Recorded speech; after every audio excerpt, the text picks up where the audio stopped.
को गोलियां मारना उन्होंने शुरू की।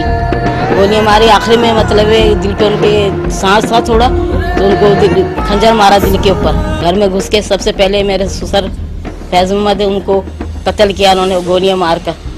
4 दिन तक मेरे बच्चे मुझसे नहीं मिले। 4 दिन तक मेरे मियाँ की लाश नहीं मिली।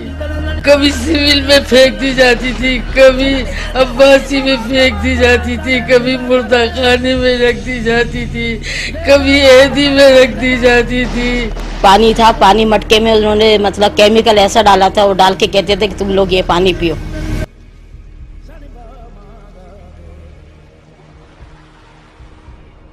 फिर घर में घुसे वो उन्होंने हमारे मियाँ को गोली मारी, यहाँ लगी, पीछे इतना बड़ा खोल हो गया।